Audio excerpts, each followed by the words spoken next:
I was gonna ask you about working with Snow in the Informer record. That record like blew up all over the world, man, in Australia and Europe and all type Canada.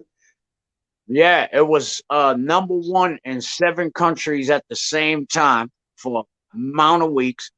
It's in the Guinness Book of World Records 2 times. All Wow. right. Now, how Snow came about was that was like one of the worst times in my life. Was something happened with me and Benny Medina at Warner Brothers, and they kicked me off, and Ty and them just couldn't do nothing for me. So it was like do or die. All right. I Mm. ran into Snow. I ran into Snow's DJ. Can you hear me? Yeah, yeah. All right. I ran into Snow's DJ, and he says, "Yo, I got a white guy that sings reggae." I looked at him like, "Get out my face." 2 weeks later, Snow came down, and when he said, "Informer," said I Snow me Uncle Blam, I keep boom boom down. Whoa. That night, we went to my studio, started recording it. But now, remember, I told you I was flopping. They wasn't giving me no money at Cold Chilling. They told me to get on welfare, all kind of shit. Not Fly Yeah. Tie, Lenny did. Almost got punched in the face. But anyway, Mm. at this time, Snow come from Canada. He's a straight real criminal. He's on probation in Canada. He comes to America. He's stealing steaks and stuff, feeding me and my family.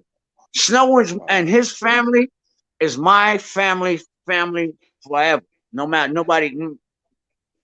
That man came down here. We saved each other's life. Now, Wow.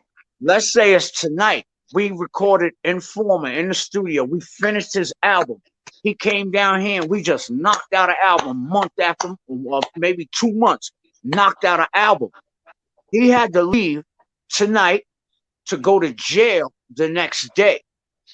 He went to Mm. jail on a bus, but he filmed all the videos and everything before he even went to go serve his time. He's sitting in jail. All of a sudden, he looks up and the whole pod go crazy. Snow, Snow, bomber clock, look, bomber clock, Informer. So he went to jail on a bus and left Wow, in a stretch limousine.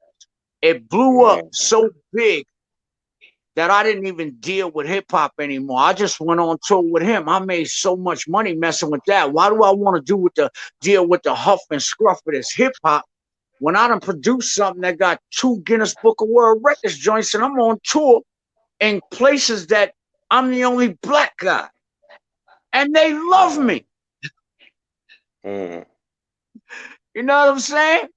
So it was Man. like a whole different, you know what I mean? And then in 2019, Daddy Yankee took that same song and made something called Concama. I get hopefully illuminate. I don't know Spanish, but I know that shit called make dinero. And All day. Wow, it went man. 41 times platinum last time I checked, last year. Damn. Followed Wow, the man. same trend as the original Informer. All of those countries that Informer was hot in, Russia, Yugoslavia, Australia, everywhere where they do play a little bit of Latin, oh, it blew up there too. 2 billion Wow. views on YouTube, you know what I'm saying? And since I'm a publisher, if they only gave me 10 cents out of 2 billion views on YouTube, I'm not complaining. Oh yeah, no doubt, man. You deserve it, man. I truly appreciate you sharing that one with me. Wow. Okay, I ain't gonna hold you up. I know you got to get back to work. I want to ask you one last question. Do you have any upcoming projects, a book, a biopic, any more music? I'm Anything up just and coming? coasting. I'm just coasting right Okay. now. I'm not doing no music. I'm going to take a stand on that. You don't find very many hip hop artists that ever retire. They always you can find old school I always say this, Billy Joel, Elton John. They live in mansions and stuff like that.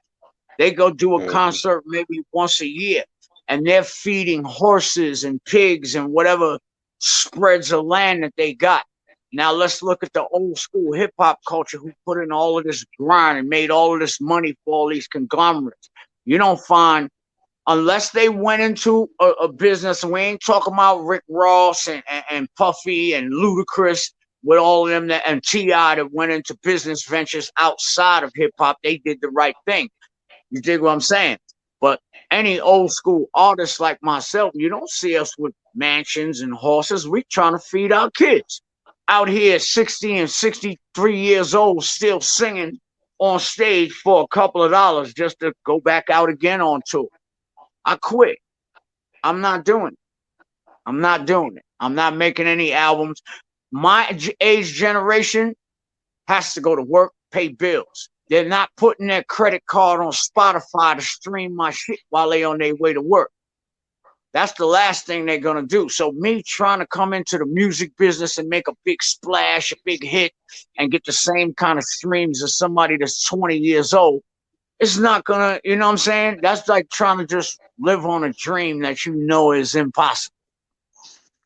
And so I just say quit. I'm not even doing it. They want to give me a show. They want to offer me $2,500 to sing every record that I got from beginning to end, but they'll give a youngster 300,000 to come sing some shit in front of a crowd that motherfucker you don't know what the fuck he's saying.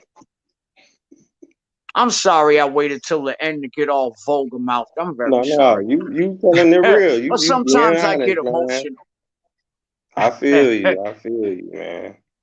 I feel you. But that's I Man. ain't got nothing coming. I'm just coasting. I'm just, if you look at my IG, which is MC Shan with the number one, you see I'm just around here living life like regular.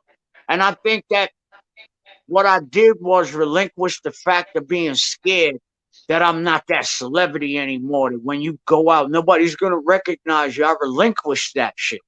And so I'm comfortable in life just being the dad and fixing stuff. When I go out the spots, people still, yo, that's MC Shan, yo, that's MC Shan. Yo, let me tell you, nephew, you don't know who that is.